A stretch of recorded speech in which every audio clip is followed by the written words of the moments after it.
Suez canal जो हम जानते हैं इजिप्ट के पास में है और इजिप्ट उससे पैसे भी कमाता है।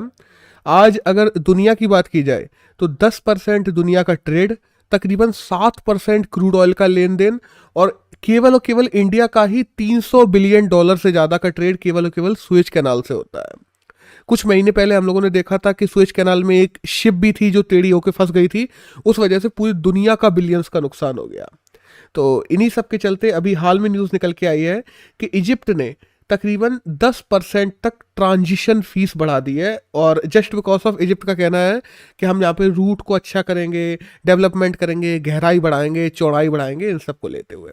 लेकिन असली बात कुछ और भी है कि इजिप्ट अपना ज़्यादातर जो पैसा है वो सुएज कैनाल से कमाता है, और जस्ट बिकॉज ऑफ इजिप्ट में जिस हिसाब से अभी पैसे की कमी चल रही है उसको भरपाई करने के लिए इजिप्ट ये सब कर रहा है। तो जो एलपीजी, केमिकल और जो लिक्विड टैंकर्स होते हैं उन पे तकरीबन 10% तक ट्रांजिशन फीस बढ़ा दी गई है। मल्टी जो पर्पस कार्गोस होते हैं उन पे 7% फीस बढ़ा दी गई है इजिप्ट के द्वारा, और जो ऑयल और क्रूड ऑयल्स के जो टैंकर्स होते हैं उन पे 5% फीस बढ़ा दी गई है। इन सब के चलते ना ग्लोबल ट्रेड तो महंगा होने ही वाला है, साथ साथ ग्लोबली हर सामान भी महंगा हो जाएगा कुछ समय में। और बाय द वे इजिप्ट ने ये भी कहा है कि अगर ग्लोबल ट्रेड कम होता है तो हम इसको रिवाइज भी कर देंगे। लेकिन ये हम भी जानते हैं कि रिवाइज करना तो नहीं है, वो तो इजिप्ट को खुद से पैसे कमाने, इसलिए ये सब हो रहा है। अब अगर हम लोग बात कर लें सुएज कैनाल की हिस्ट्री की थोड़ी, तो हम जानते हैं कि 1869 में सुएज कैनाल को शुरू किया गया था। और पिछले अगर साल की अगर थोड़े डाटा की बात करते हैं तो तकरीबन 20,000 से ज़्यादा ऐसे वेसल्स हैं जो सुएज कैनाल्स अकेले से निकले हैं, जो 2020 के कंपैरिजन में तकरीबन तकरीबन 10% ज़्यादा है।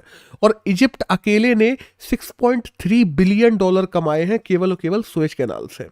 और जितना भी इंडिया भी जो ट्रेड करता है, रेड सी से करता है, मेडिटेरियन सी से करता है, यूरोप से करता है, उन सब को करने के लिए भी भारत यूज़ करता है सुएज कैनाल का। हम लोग जानते हैं यूरोपियन यूनियन के हम लोग 9th सबसे बड़े ट्रेड पार्टनर हैं, और अभी से नहीं, काफ़ी पहले समय से हैं।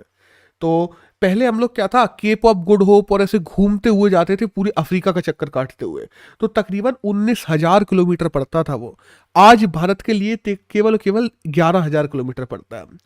अब हम लोग पूरी हिस्ट्री की बात करें अगर सुएज कैनाल की, तो 1854 और 56 में एक फ्रेंच पर्सन था जिसका नाम था फर्डिनेंड।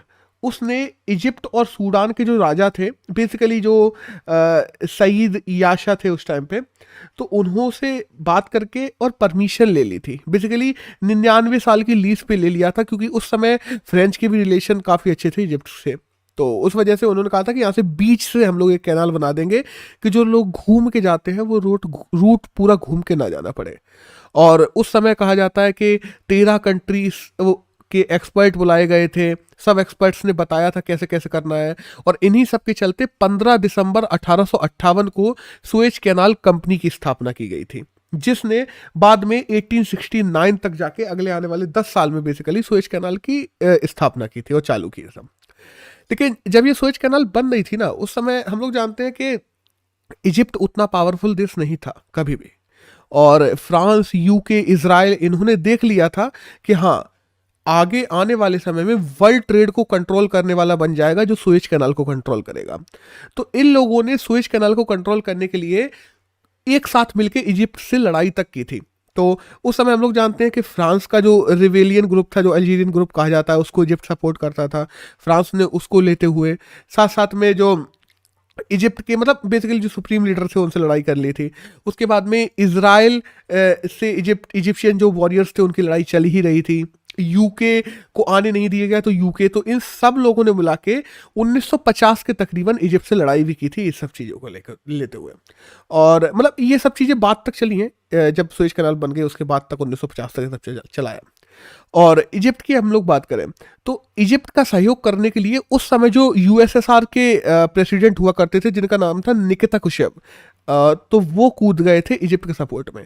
सोचो, उन्होंने फ्रांस, यूके और इसराइल से ये तक कह दिया था कि अगर वे लोग हमला करते हैं किस पे, इजिप्ट पे, सुएज कैनाल को लेते हुए, तो यूएसएसआर के निकिता ने ये कह दिया था कि हम लोग न्यूक्लियर वॉर कर देंगे, न्यूक्लियर वॉर की धमकी दे दी थी। बाद में फिर यूएसए भी कूद जाता है, यूएसए ने भी सपोर्ट किया था इजिप्ट को, जिसके चलते हुए फ्रांस, यूके और इसराइल फिर इससे बैकफुट पे चले जाते हैं। बाद में हम लोग देखते हैं 1956 के तकरीबन आके जो आब्देल नसार है, उन्होंने इजिप्ट की जो कैनाल है, सुएज कैनाल, इसके नेशनलाइजेशन की घोषणा कर दी थी कि यहाँ से फिर कोई भी निकल आ जा सकता है। उसके लिए एक प्लान भी तैयार कर दिया था। फिर यूएन पीस कीपिंग फोर्सेस भी आ गई थी यहाँ पे शांति स्थापित करने के लिए। तो तब से लेके आज तक सुएज कैनाल जैसी की तैसी ही चल रही है। तो ये कुछ हिस्ट्री हो गई सुएज कैनाल की। और अगर अभी कहा जाए तो सुएज कैनाल को पूरी तरीके से कंट्रोल करता है इजिप्ट ही। और इजिप्ट में अभी जिस हिसाब से मनी क्राइसिस चल रही है, उन्हीं सब के चलते हुए इजिप्ट ने सुएज कैनाल पे लगने वाली जितनी भी ट्रांजिट फीस है उसमें बहुत ज़्यादा अप कर दिया है, ट्रांजिट फीस बढ़ा दी है। और जिसके चलते हुए हम आने वाले समय में देखेंगे महंगाई भी कई चीज़ों पे रेसिप्रोकेटेडली बढ़ जाएंगी। तो दैट्स ऑल।